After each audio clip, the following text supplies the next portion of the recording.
The opinions expressed by the host and guests in this show are not necessarily the views of Children's Health Defense.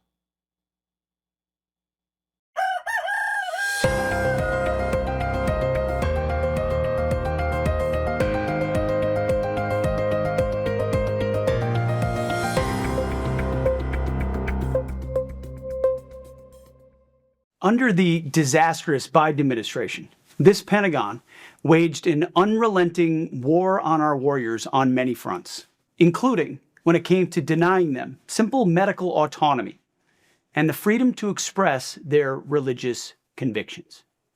In other words, our men and women in uniform were forced to choose between their conscience and their country, even when those decisions posed no threat to our military readiness. You know what I'm talking about, what happened, COVID-19 and the vaccine.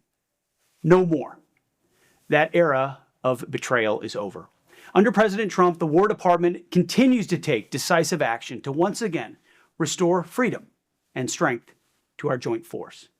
We're seizing this moment to discard any absurd, overreaching mandates that only weaken our warfighting capabilities. In this case, this includes the universal flu vaccine and the mandate behind it. The notion that a flu vaccine must be mandatory for every service member everywhere in every circumstance at all times is just overly broad and not rational. Our new policy is simple.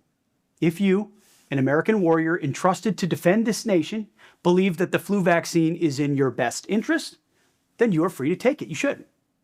But we will not force you, because your body, your faith, and your convictions are not negotiable, your health. It's common sense. It's the kind of common sense approach we're undertaking in this department. Rest assured that under President Trump, the War Department will always honor our brave warriors and do everything we can to restore the American people's trust in their military for generations to come. And that's why I'm proud to sign this new policy.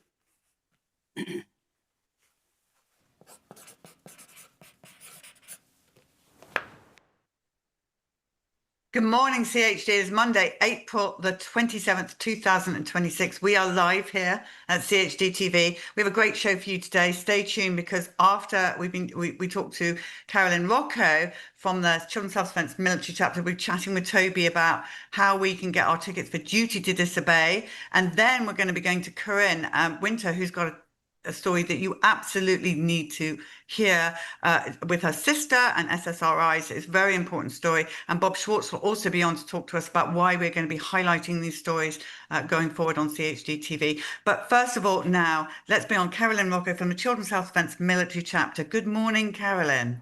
Good morning. How are you? I am so excited. That was such fabulous news. I'm very passionate, as you know, and our viewers know, about the military. And this is such exciting news. So how do you all feel, you and your colleagues, and why now? Why now? That's a great question. Well, I think a lot was exposed during the COVID years of how certain processes were ignored as people submitted religious and medical exemption requests.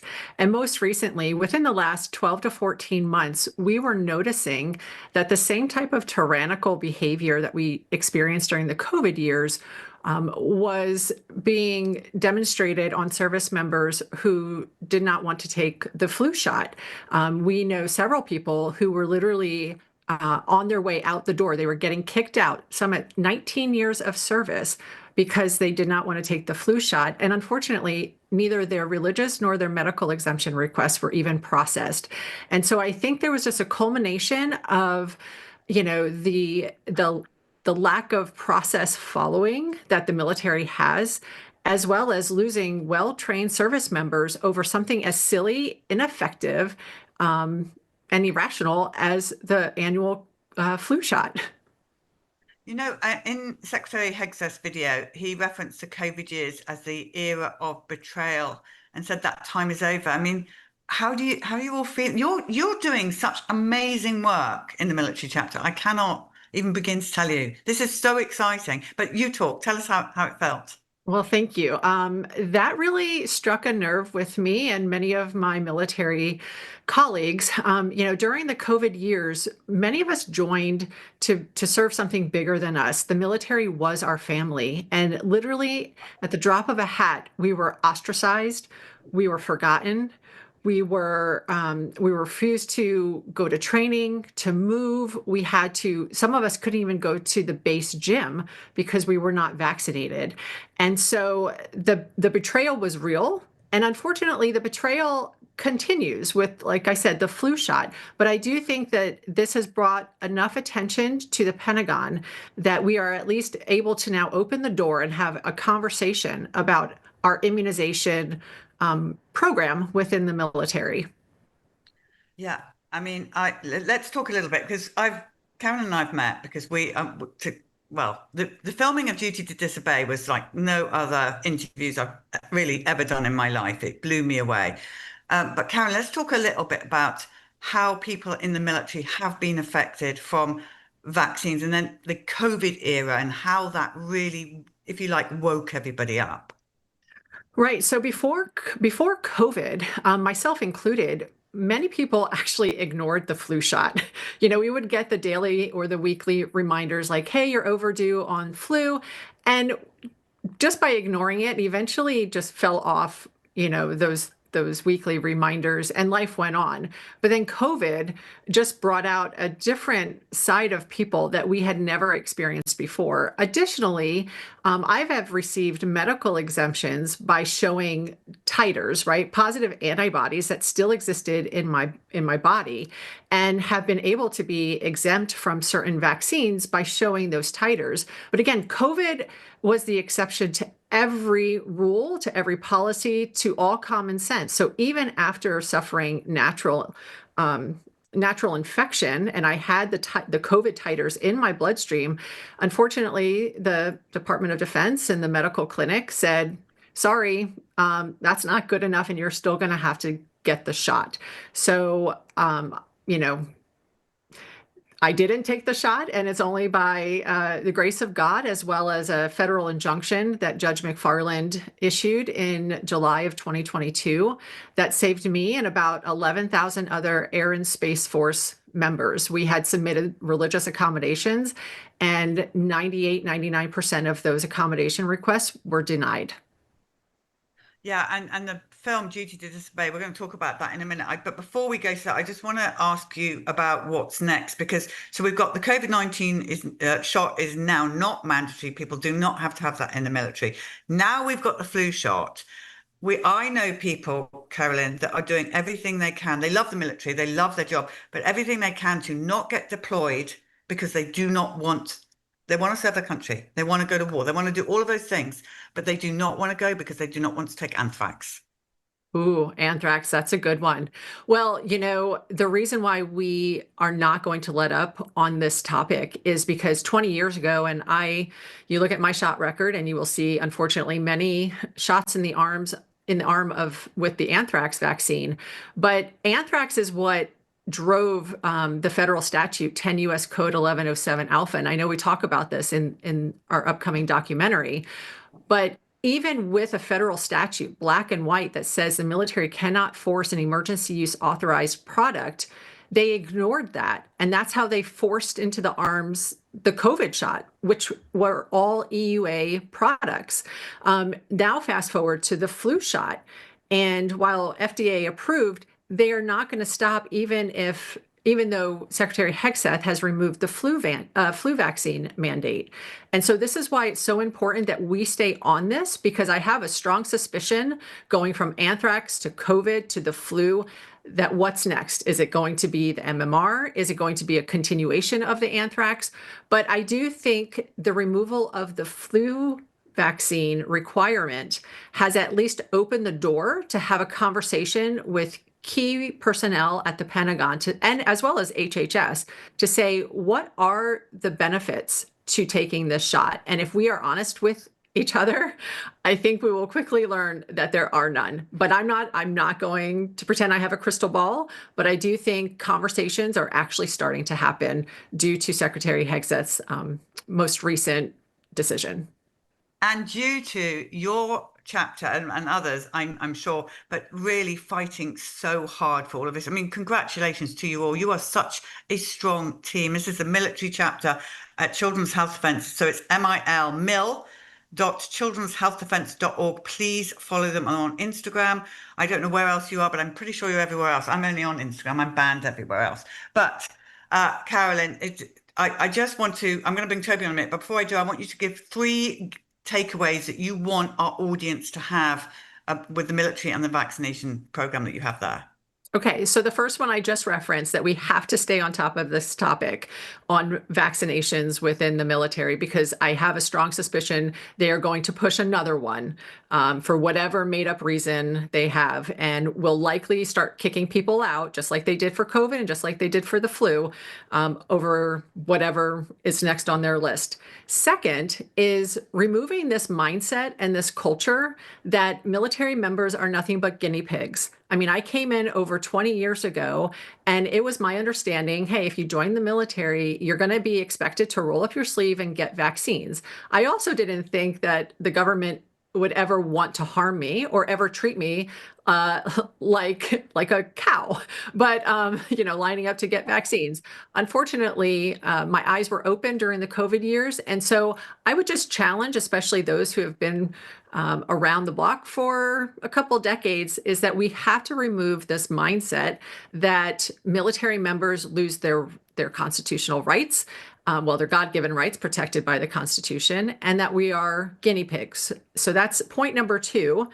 And then point number 3 is, thanks to the work of Secretary Kennedy and Children's Health Defense and many others, Del Bigtree and Aaron Siri, I think there are a lot more families who are choosing to not vaccinate, or at least not vaccinate as much, their children. And if we are expecting to have a strong military and a strong national defense, and the decision is going to be, I either join or I take a vaccine, I actually do think more people are going to choose not to take a vaccine and therefore forego joining the military. So this is a relative topic that we have to stay engaged with as the years come. All right, Carolyn. Okay, let's bring Toby on. Tommey, come on now. Toby is the producer of Duty to Disobey. And morning, Toby. Morning. Thank you for having me. So I thought it'd be nice if we could just all be, and we'll talk about Duty to Disobey, because all 3 of us were very much part of the filming that happened of this. And I know Toby will agree with me because we've talked about this. Carolyn, I can honestly say I've never met such a strong group of good people in my entire life, and I've met many, many good people. It blew us away. Yeah, it really did. Meeting everyone that came and interviewed for the film, it was just this big family of brave, strong people, and it was amazing and an honor to be able to film them all and to be able to tell their story. And I think it's really important that people understand, because I didn't really know too much about the military other than the fact that we have a family member in the military, and it was kind of new to us. But people out there are just very angry towards the military people, and you need to know these are seriously good people who are fighting for you. And we saw that with our own eyes. And I think this documentary helps people to understand that. Karen, I'm going to get you to answer on all of this in a second. But the other thing I want to get across is, when you finish watching this film, you are not going to want your child, this is the saddest part about it, to be in the military, because not one person with the military as it stands today, and they love the military, will allow their child of military age to join because of the way it is now. And that is sad. Carolyn, over to you on all of that. Yeah, unfortunately, that's the truth. And that was the last point that I made, a few minutes ago, is the reality that people are actually getting bodily autonomy back and making decisions, common sense decisions. As Secretary Hegseth even said, hey, let's bring common sense back to the conversation. It doesn't make sense to inject our bodies with a product that sometimes has negative efficacy, such as the flu shot. And the more harms we're seeing with many of the vaccines, it just makes sense, if we want a strong, healthy, ready force, then one of the ways to get there is potentially remove most, if not all, vaccines. And I'm not here to say, I mean, I think every situation is going to require an independent look, but to approach vaccinations and individuals within the military as a one size fits all, and everybody gets the same exact vaccine no matter what their health history, I think that's insane. And we've got to do better. Carolyn, also, can you explain to people why it's called Duty to Disobey? Because some people are just saying, I don't think it's appropriate. You've called your movie Duty to Disobey at the moment. What they don't understand is, well, you go ahead, Carolyn, and explain why it's called Duty to Disobey. It is called duty to disobey because every service member, especially officers, we take an oath to support and defend the Constitution. We don't take an oath to support a certain person, right? Additionally, we are taught how to not only take, but to give lawful orders. And going back to the federal statute 10 U.S. Code 1107 Alpha, it's not a very long read, pretty easy. You can do a quick Google search. It states the military cannot force emergency use authorized products. That includes masks and that includes the tests because they're all EUA, but most importantly, the vaccines. So when this mandate came out, we raised the flag and said there is no FDA approved vaccine. And so therefore, you cannot force military members to take this shot. It's EUA. You are breaking the law. And so again, as a military officer, we are taught to not take nor give unlawful orders. So therefore, we had a duty to disobey. Yeah. And I love it in the film where I can't remember who says it, but in the film, someone's like, I was ready to take the shot. Sure, sign me up. I will obey. But then the military lied and said it was an FDA approved, and it wasn't. It was they literally manipulated and lied. And all of you viewers are going to see this in the documentary. And there's someone in the documentary also points out what happens in the military then leaks out into the rest of us. So if you think I don't care about the military, it's nothing to do with me, it will be you next if you don't stand up for the military. And these are things I've learned from watching that. Now, Carolyn, before I let you go, just one last question. Why should people watch Duty to Disobey? Why should they care? Everybody should care about what's happening in their country and in their military. We have a strong and free country because we have a strong, amazing military. If the military continues to go down the slippery slope of just employing and retaining yes men and careerists, we can very well see a military who will do whatever they are told to do. And that could very well be turning on their own American, citizens and neighbors. I don't think we're going to get there because I think there's too many of us who are raising this concern. But national security affects everybody, whether you are in the military, you have a family member who's in the military, or nobody that's in the military. Without a strong, honest, integrity, where integrity reigns and trustworthiness reigns and honor reigns, we are going to have a weak military, therefore a weak country. Absolutely right. And so stay on for a second, Carolyn, because Toby, we're going to go to you now, because we have for one night only on the 30th of June, 2026, we are in theatres across the country. How many theatres do we have, Toby? Yeah, that's right. We are currently live in 125 theatres across America, more coming in every single day. And a lot of interest from overseas as well here, which I didn't expect that they would be interested in what happened to the American military, but they are interested and they want to have screenings abroad as well. Yep, that's right. UK, Europe, New Zealand, Australia, we've had interest in the Philippines, Japan. So it's exciting to be able to get this film out worldwide as well. But so this is important, everybody. So those of you that went to the theatres for Vax 3 and Vax 2 will be like, oh, not this again, working with this company that was really difficult. We're not working with them anymore, okay? We're taking this into our own hands. So you're not going to have that problem that you had before. But it's really important, isn't it, Toby, that these theatres tip. So if you buy a ticket and your theatre doesn't tip, you will get that money back. No one's going to rip you off, right, Tobes? Yeah, 100%. So we have a deadline to be able to pay for the expenses for all theatres. That is in a few weeks. I think it's towards the end of May. Each screening is depending on if we sell enough tickets and DVDs to go ahead. So if we don't sell enough DVDs or tickets or get donations, the screenings won't happen. So it's really important that everyone goes out, buys tickets today for friends, family, spreads the word as far as they can, so we can be in as many theaters as possible. Yeah, and there's going to be people from Children's Health Defence and the military chapter scattered across the country that you will be able to meet and talk to and recognise in the film. So, Carolyn, which theatre are you going to be at? I will more than likely be at the Arlington Theater here in the DC location. Okay, I'm going to be at the Cedar Park in Austin, Texas location, everybody. And we'll tell you where Mary Holland and all the others are going to be as well. But do go. So, Toby, what do? They go to the film and they press on what? Yeah, so dutytodisobeyfilm.com is the website. You will see a big button right at the top, buy tickets. You will click that button, and what you'll see is a map with, you can zoom in on the map that way. Or what's easiest is just to go to that search bar. You can type in your state, and you'll see every single city that comes up in that state. So really easy.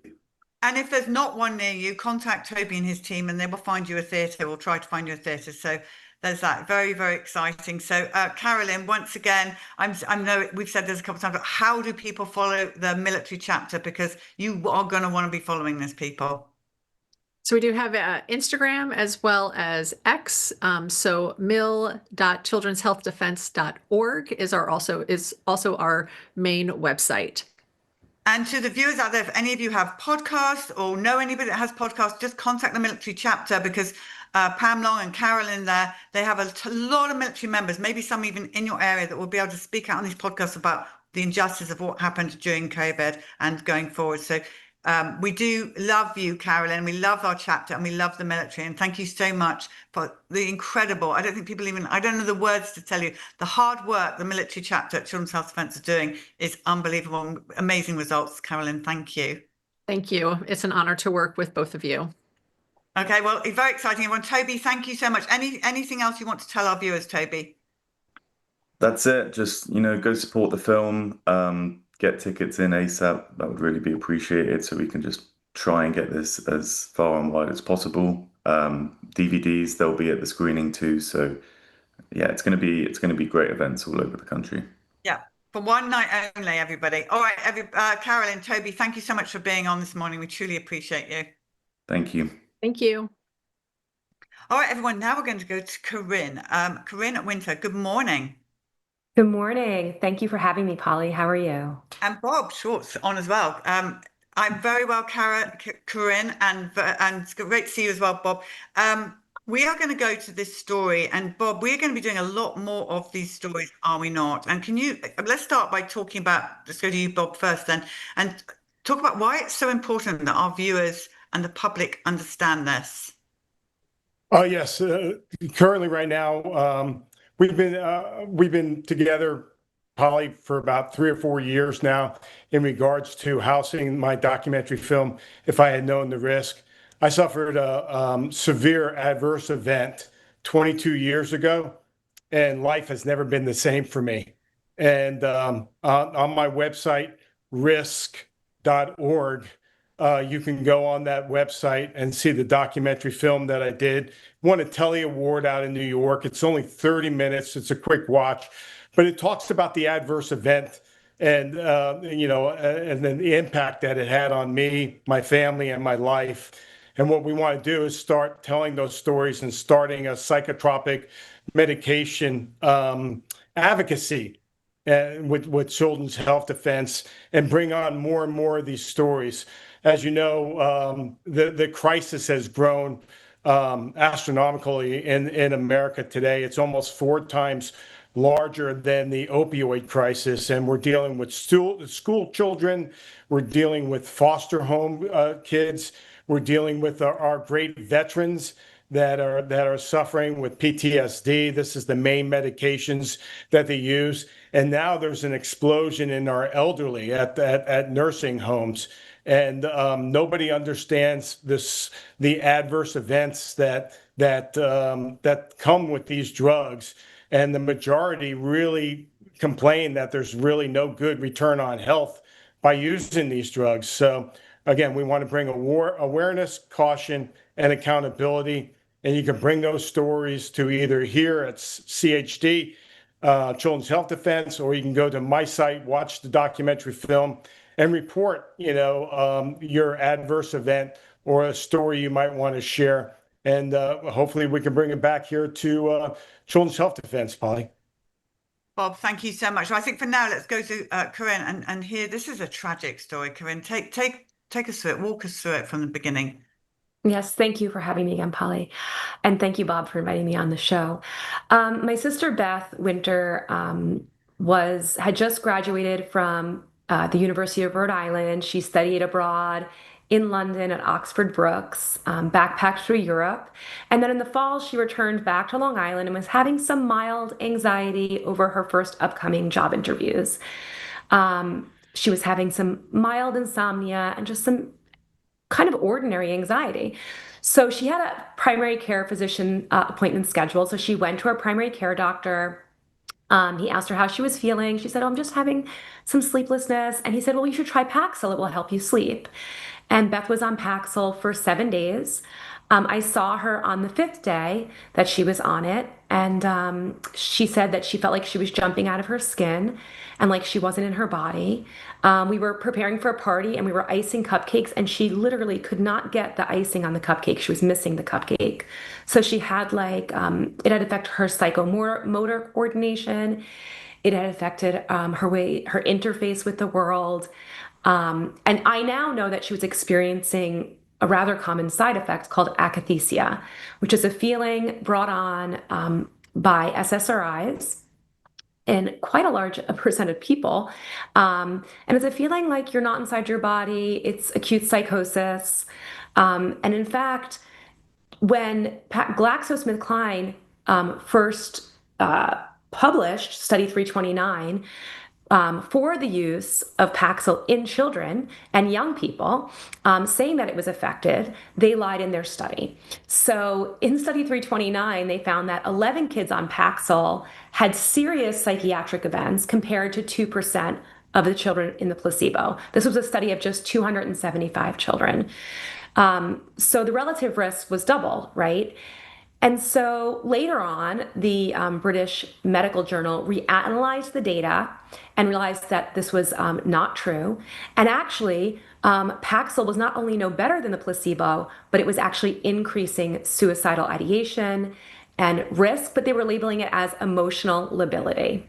Later on, this was in 2001 when they published Study 329. Beth went on the drug in 2003. And so she committed suicide 2 days later after she had just started the drug. So she went on the drug for just a total of 7 days. And after 7 days, she had died. And Beth was the sweetest, kindest, most gentle human being. She had no history of depression. She had no real history of anxiety. She had never been to therapy that I know of. This was simply a side effect, and we knew it was a side effect. And the day after she died, my uncle was at her house, and he just looked up Paxil, and he found that it was atrocious. There was tons of reports all over the country and the world of people that went on Paxil that felt relatively normal and then became suddenly suicidal. So it was very devastating for my family. Beth was one of 7 children. We come from a big, beautiful family on Long Island. And so it was really sad and traumatizing and devastating to all of us. But we utilized our grief by going to these FDA hearings in Washington, D.C. Within a year, my mother, my uncle, and my family were down in D.C. speaking at these FDA hearings. My mother did a really great job. And within a year, and it wasn't just our family, it was just maybe 2 handfuls of families and a couple psychiatrists. and a couple lawyers that were out there speaking and saying, hey, listen, this is not right. These kids were going on this drug for an off-label use like anxiety or Lyme disease, or they weren't even depressed. Why did they become suicidal? So the FDA did a pediatric meta-analysis in 2004, a year after that FDA hearing. And that's when they found that, that it was way more dangerous, in my opinion, for a child to take an antidepressant than it was to take the placebo. So if you have a 4% of children reporting suicidal ideation on the antidepressant, and only 2% reporting suicidal thinking on the placebo, that's doubling the relative risk. And that's what led to the black box warning labels in October of 2004. So a black box warning label is the highest label a drug can get before it's banned off the market. And so that is the label that is currently on all antidepressant drugs. Yet these drugs are being prescribed to children like you wouldn't even believe. I mean, since COVID, it's been pretty atrocious. First of all, between March of 2016 and 2022, more than 220 million antidepressant prescriptions were dispensed to approximately 18 million individuals between the ages of 12 and 25. This is a drug that's black box warning labeled for people under the age of 25. So after March of 2020, antidepressant risks during COVID skyrocketed about 64%. And if you look at adolescent girls, it actually increased to 130% post-pandemic. So doctors are giving these out like candy, and it's damaging children. And like Bob was saying, he had an adverse effect. Luckily, Bob is still here with us. We can't bring my sister Beth back. And this is an ordinary girl who was brilliant, happy, go lucky, friendly. She got along with everyone. She had no tragedy happening in her life. She had no trauma. And I can assure you that she had no mental illness. So, my family continues to advocate on the dangers of antidepressants and how, there are these adverse effects, and people need to have informed consent. Parents need to have informed consent. Psychiatric, people that are giving out psychiatric medicine, like primary care physicians, also need to be educated on some of the risks of these drugs. So that's just a little bit of her story. Carin, I said, first of all, absolutely tragic. What a beautiful girl, your sister. It's just so tragic. I have a question for you both. Is it like the vaccines? Do the doctors get kickbacks for giving these psychotropic meds out? Is there some financial incentive? Because I do not understand why they're giving them to kids as young as 12. There was a lot of financial incentive that's no longer happening in the way that it once was. GlaxoSmithKline was sued in 2012 for $3.2 billion, which at the time was the largest lawsuit in pharmaceutical history. Now the opioid crisis has jumped ahead of that with Johnson & Johnson and Purdue. But at the time, that was the largest lawsuit in pharmaceutical history, and it was because they lied in their clinical trial. They said that it was safe and effective when it wasn't. Just like they've said many other things are safe and effective that are not. But Beth went to the doctor because she wanted some help sleeping. She was a little anxious, right? Because she wanted some help sleeping. Yeah, she was just having some mild anxiety. She, had just finished college. She had some job interviews. And so she was just experiencing mild anxiety. And she went to her primary care physician for a physical. She didn't actually go to a psychiatrist for a mental illness. She went for a physical. And because she was expressing this mild anxiety, the doctor was like, oh, well, why don't you try Paxil? It will help you sleep. And 7 days later, she's dead. Mm-hmm. And 7 days later, after reporting signs of akathisia, we didn't know that those were the signs of akathisia. Now we didn't even know what that was. She committed suicide. She hung herself in my mother's home and was found by my mother and my little brother, who was in 8th grade at the time. So it was extraordinarily tragic. And we absolutely knew that this was the drug. There was no doubt in our minds. And when we got to Washington, D.C., and we met other families like Kim Whitsick, who lost her husband, Woody, to Zoloft, and she started saying that Woody wasn't depressed, but he had the same side effect as Beth did. And so it's more common than people realize. And it's unfortunate that type of warnings, if you're experiencing akathisia or this extreme side effect, it's unlikely you're going to whip out this black box warning label that was inside a box or stapled to your prescription. You're not even in a state to really read anything at all. So the warning is not enough. I mean, if it's making children worse, if there's a risk of making children worse, why would they be prescribing it? And here's the warning right here: increased risk of suicidal thoughts and behaviors in pediatric and young adult patients taking antidepressants. I mean, that's not something I'd want to give a depressed child. No, and again, sorry, just to go back to Beth a second, but so again, just everybody just get your heads around this. Beth goes for a physical. She wants a checkup, right? A physical. She mentions that maybe she's just, got job interviews coming up. The doctor then pushes this drug on her, and 7 days later, she's found hanging. Yeah. And my mom called the doctor and said to him, she's getting worse. And he was like, well, it takes a few weeks to kick in. And when the majority of people don't do well on antidepressants, it's usually within the first 7 to 14 days, or when they increase dose or when they come off the dose. There's also withdrawal effects that many people experience. Some people don't metabolize the drug properly. There are now, I know a lot of holistic doctors give these tests to see how well a psychiatric drug can work for your system. And some people just do not respond well to antidepressants, or maybe they don't metabolize them well. But Beth had just a radical change overnight in her personality. And like everyone knew, this was not something Beth would do. It wasn't in her to hang herself. There was nothing in her that was even depressed.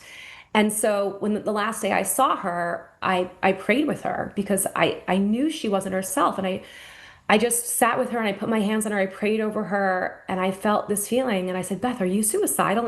She was like, she laughed. And she's like, why would you ask me that? I would never kill myself. And I said, I don't know. I just had this weird gut feeling that something was seriously wrong. And she said, I would never do that. And then 2 days later, she had died.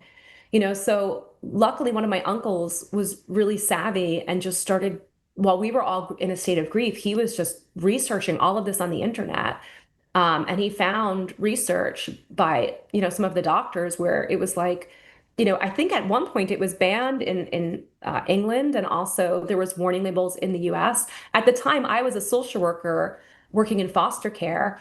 And when I returned to work 2 weeks later, one of the psychiatrists that I was working on a treatment team with me said, do you know that there was a warning letter that went out just the same exact week that Beth died, saying do not prescribe Paxil to any of the children in foster care. It's being investigated.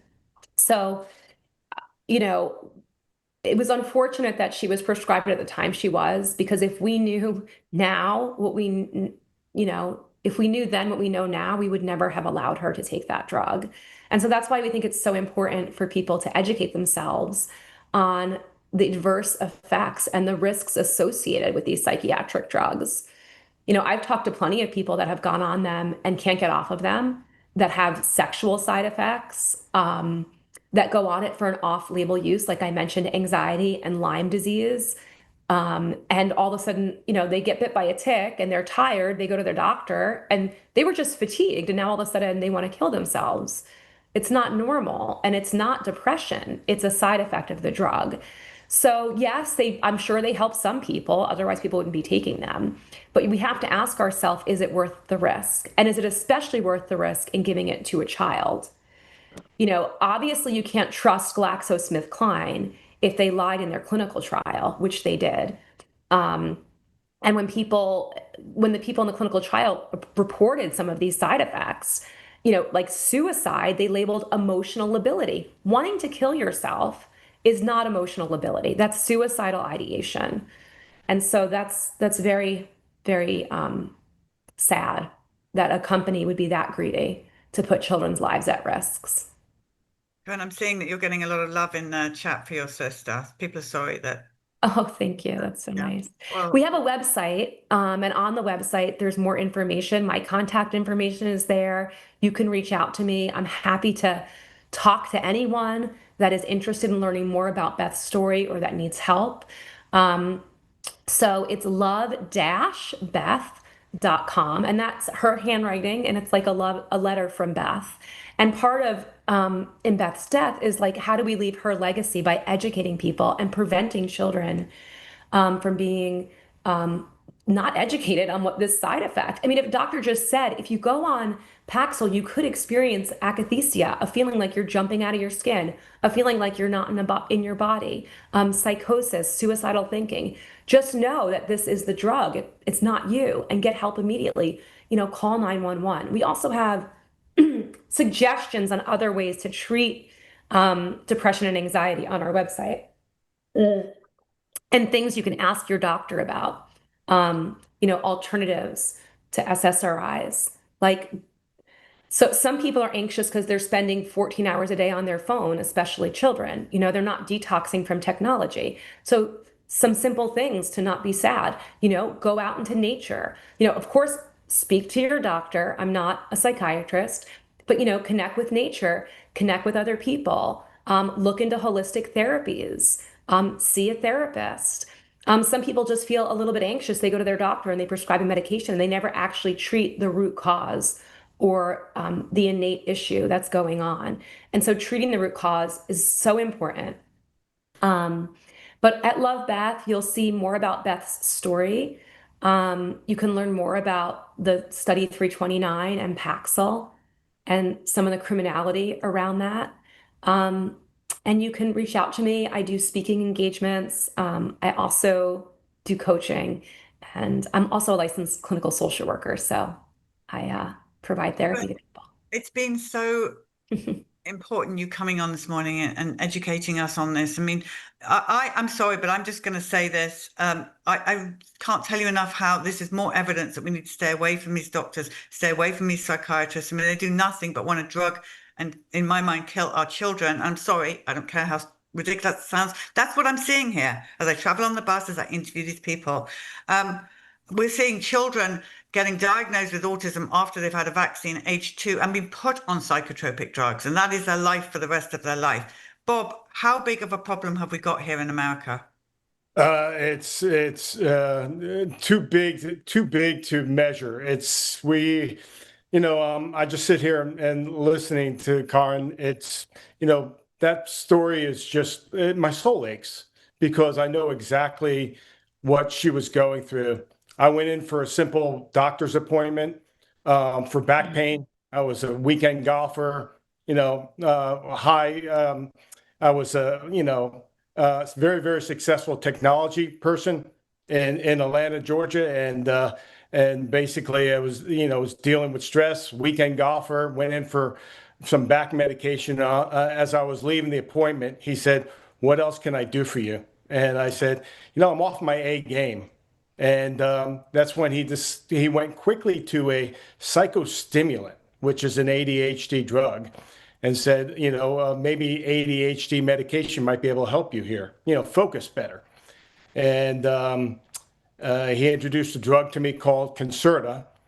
And then here's the question that really turned the case for a tide. He said, "How much do you weigh?" And he started me at the highest dose, which was 54 milligrams of, this is methylphenidate. And basically after prescribing the drug, I went and got it filled, taken it. I took it for 5 days, kind of very much similar to Beth. And I had a full-blown acute psychosis, which, if you need to know what that looks like, it's very similar to the scenes from the movie A Beautiful Mind with Russell Crowe. And life has never been the same. 2 years later, I lost my family. I lost my career. I deal with akathisia pretty much every day, as far as just the constant side effects that you're left with. And when you go to check the manual on the Concerta, it says that every single person that takes this drug needs to start at 18 milligrams, the lowest dose. And if it's the first time you're ever using it, you shouldn't be on this medication. So again, it was a primary care physician that didn't know what he was doing, and he gave me a coupon to try this drug, and it was the biggest mistake, the biggest mistake in my life, because on March 24th I had an adverse event. And I guess the only silver lining in this story is now, thanks to CHD, who did a great public service announcement last month, March 24th is National Adverse Drug Event Awareness Day. And we need to bring more attention to these adverse events that are going on into our country. Less than 4% of the country, of doctors, hospitals, and patients report adverse events. But from the last report done by HHS, it is costing the country $528 billion. And it's the third leading cause of death, adverse events in medical errors. And I'm sure when we update those numbers, it will lead to that this is costing the country more than $1 trillion. And it could be, literally, it could be the leading cause of death in America today. And that's why we need to promote this. We need to demand that Big Pharma, delivers the evolution of safety in their industry, just like everybody else's industry. You have the automobile industry that delivered seatbelts, airbags, anti-lock brakes. You have football that had to come to the decision in 2010 to say we need to make our sports safer in regards to concussions. And 15 years later, they've done a good job. Big Pharma does not deliver anything when it comes to safety. What they're doing out there is they're pretty much presenting 90% of their marketing and research toward advertising, which you see every night on the TV sets when you watch TV. I mean, you can't go anywhere or you can't watch a show without an advertisement by Big Pharma. So we must demand better. And I look so much forward to working with you, Polly, and the whole CHD family on bringing these stories. And thank you, Carin. It's very Thank you for sharing that story. That took a lot of courage. Carin, what was Beth's last name? It's Beth Winter. So you can look up as well. If you go to love-beth.com, you can learn about Beth Winter. And we also have a film that's going to be out sometime soon. I can't share more about it, but the man that is written and directed and producing it is an incredible guy and has a lot of influence. And I think that it's going to be a huge success, and it tells Beth's story. So there'll be more to come on that. But I know that the Children's Health Defense will be really excited to watch the film. And I just pray for any young person out there that is depressed or anxious, that they get the help that they need, that they talk to a doctor that's maybe more holistic minded or educated on the dangers of these SSRIs and explore every alternative on the planet before prescribing a drug that has twice the relative risk for increasing suicide. Because we don't want to see any child on that. The fact that the increase in girls taking these drugs went to 130% increase during COVID, that's not good. This is not how we need our children. We don't need our children drugged, right? We need our children healthy and clear-minded and safe. And I hope and pray that the Children's Health Defense just continues to educate parents on this topic and spread the good word about alternatives for depression and anxiety in children. So thanks for having me. Of course. Can I add something to add on to that, Polly? Is that that we need to teach our children, especially at the young age, that overcoming adversity is a God skill, and it's not in the form of a pill. It's a lifelong lesson of learning to go back and try again to overcome something. The same thing with anxiety. It's coping skills. It's the same skill in grieving. It's God-given skills that that's something he wants you to go through, and it's going to give you a lifelong lessons. And I think this is something we need to do more education, not medication, in regards to teaching society. I agree. I agree, Bob. And speaking of God, on Beth's website under programs, last night I just posted the image of a book that I'm writing. It's a children's book called Beth's Butterflies. And it's an image of Beth with my 2 golden retrievers. And in the book, she goes into the forest chasing this other small golden retriever named Daisy. And she takes a couple deep breaths in the forest and she realizes, I'm breathing just like the butterfly's wings are moving. And she has her first day of kindergarten, kind of like the way Beth had her first day of job interviews. And her grandma gives her this affirmation that says, wherever I go, God goes with me. So when she's getting off the school bus at school, she does her little affirmation, wherever I go, God goes with me. And she does her deep and beautiful butterfly breath. So that book is coming out also in the fall. So you can go to our website. And if you just send me an email, I'll make sure to get you a copy of the book. That's lovely, Corinne. What I was going to say is that I'm going to write Beth's name on the Children's Health Defence bus. We have signatures of people who have been killed by vaccines or hospital protocols or anything like this. And so I'm going to go and put Beth's name on the bus so that she'll be remembered forever. So thank you so much. I've seen the bus. I love that bus. And it's very cool. Yeah, I was Bobby Kennedy's Long Island coordinator for a while, and that bus came around while he was running for president. So that was cool. Yeah, it's incredible. And it's also really sad to see all of those names of all of those children. If I for a very long time have worked in public schools. I started working in public schools about 25 years ago. I'm 51. And so the rates of autism, which I believe is highly likely related to vaccines, has increased tremendously. I mean, every district I go into, there's just so many kids with autism, and we have to figure out why that is and what kind of vaccine injuries are being caused by these drugs. I know people in my own community that were injured by the COVID vaccine and that were injured also by other vaccines.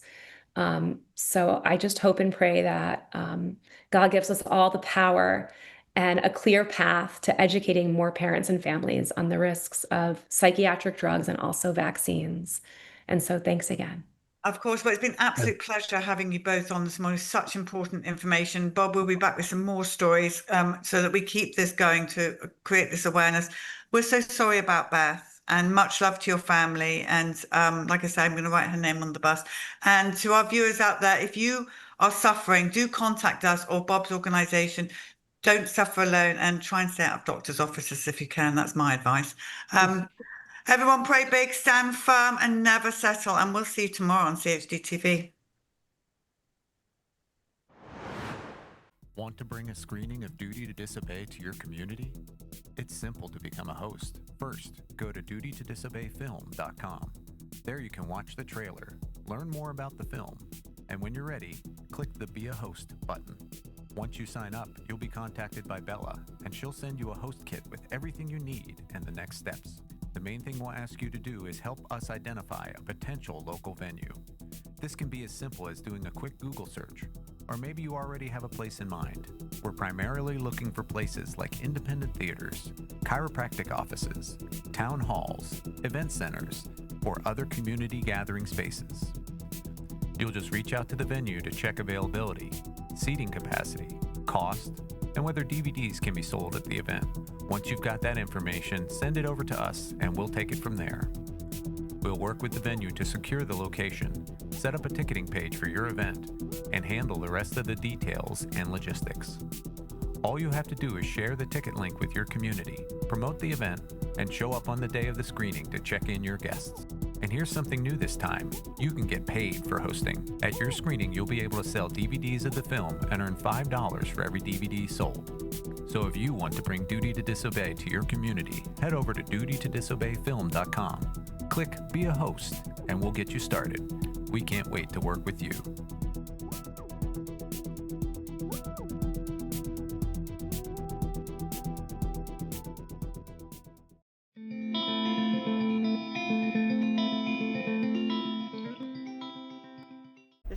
everyone, is a very tragic story, which she's going to tell us in a minute, involving Pfizer in pregnancy. This is the story of your beautiful granddaughter, Naomi. Mm-hmm. So talk to us about the pregnancy, first of all, because the mother had two Pfizers when she was pregnant. Yes, she had one shot when she was in her first trimester, and the second shot was in December in her third trimester. She was got pregnant in the summer, and like I said, the first shot I think was around August, and then the second one was in December. She passed what's called a congenital diaphragmatic hernia, which is a hole in her diaphragm, which of course separates the two chambers of the upper body, and the hole allowed the contents of the bowel to migrate up into the chest. It pushed over one lung completely and basically destroyed it. Pushed the heart over to one side and severely impeded on the other lung. They didn't realize she had it until after she was born. This is something that should have been picked up on during pregnancy in the scans, but unfortunately it wasn't. And there's a possibility they could have taken her to a large children's hospital and repaired the damage, but that wasn't to be the case. When she was born, a couple of things happened. Number one, her oxygen dropped drastically, and her heart rate dropped. So they were trying to figure out what was going on and still couldn't figure it out. As she was giving birth, she would present outside the birth canal but be sucked right back in. She did that several times out, then she was sucked back in a number of times. After they got her out, they found out why. Her cord was only 10 centimeters long. It should have been at least, upwards of about 30 centimeters. So it was about the third the size, as well as her placenta was about a third the size. When I got there, I walked in on a scene that was just the worst thing I've ever seen. She was hooked up to all kinds of wires and tubes. They put her on a ventilator, of course, after they figured out what was going on. Did an x-ray, and that's how they found the hernia. But like I said, the damage was already done, and like I said, when I walked in, what I saw was a brand new newborn baby, but her breathing, only one side of her chest was expanding and contracting, just like it on the ventilator, but the side, there was no lung over here on the left side. It was all on her right side. But she wasn't getting the gas transfer that she should have gotten, and eventually her body went acidic. And she developed a brain bleed, and there were these little just leaking fluid out of blisters, I guess is the best term to put it. And of course, after that, she only lasted for 11 hours, and then we made the impossible decision to pull the plug. She was already brain dead. They knew she had a brain bleed, and there was just no hope whatsoever. Once that was over, we were just trying to figure out what caused it, what happened. And I know that there are some times when congenital diaphragmatic hernias happen. It's very rare, but it does happen. But I listen to a lot of podcasts, and one of them that I listen to is Steve Dace. Another one that I listen to very often is Taryn Gregson, and she has become a very good friend during this whole thing. But Naomi Wolf was on the Steve Dace program, and she was talking about the things that she was finding as an investigative journalist. And what she found was what she called, placental abnormalities. That's how she put it. And that started to click with me. I'm thinking, okay, her placenta was about the third of the size, and also her cord, which is attached to the placenta, was basically a third the size of what it should have been as well. So, 2 and 2 still equals 4, and this again was her findings as a result of the COVID shot during pregnancy. And I guess that would include both Pfizer and Moderna being similar technologies.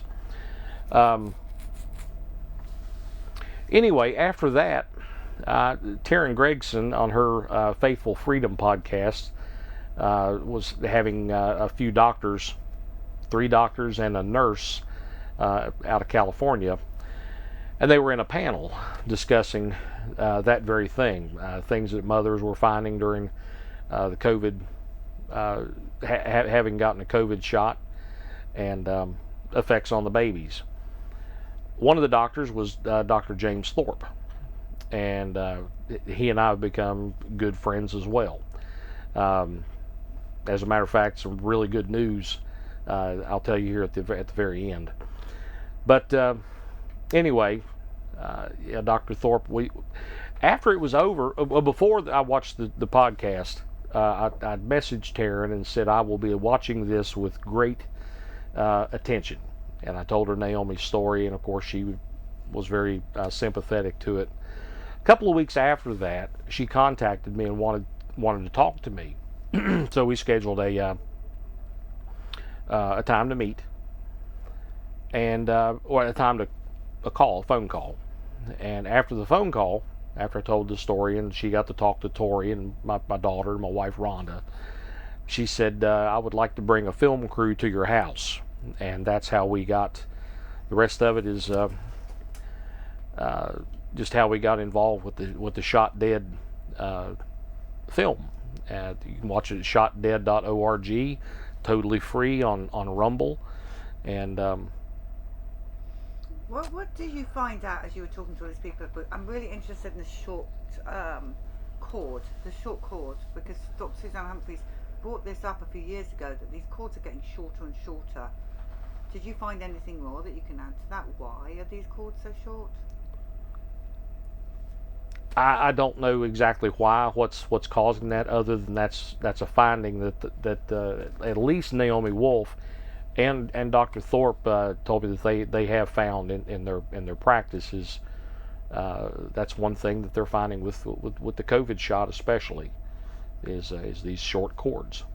Are there other conditions that cause it? I don't know, but was it your daughter that was the mother, or your daughter-in-law? My daughter.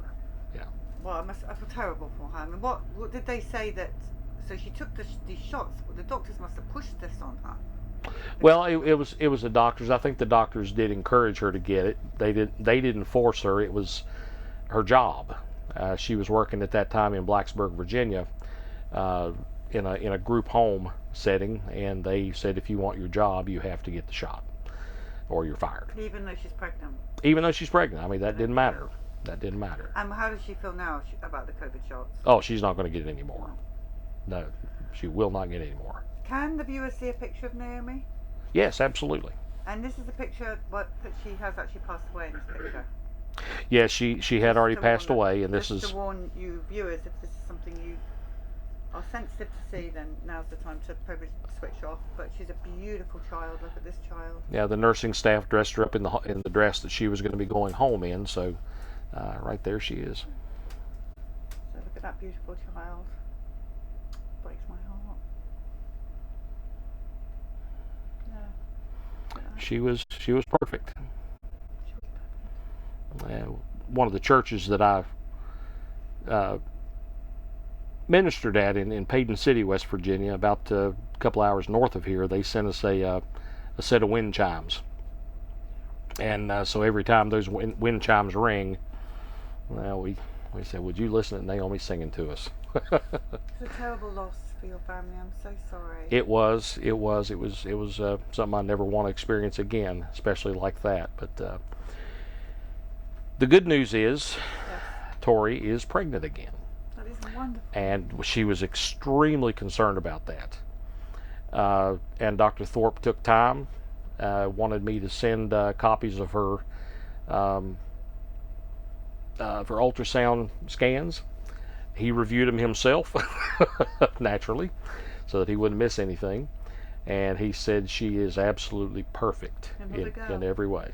It's a boy, little boy. Boy is perfect in every single way. Little boy is perfect and in every she's had single no way. shots at all during pregnancy. She's had no shots this time. Okay, well, do keep us updated on this. Oh, When's the baby due? March 15th, Very exciting. which is very neat. Yes, it is. Yeah. Well, thank you for coming to tell us. So is there anything else you want to tell everyone? Like I said, if you just want to see her story as well as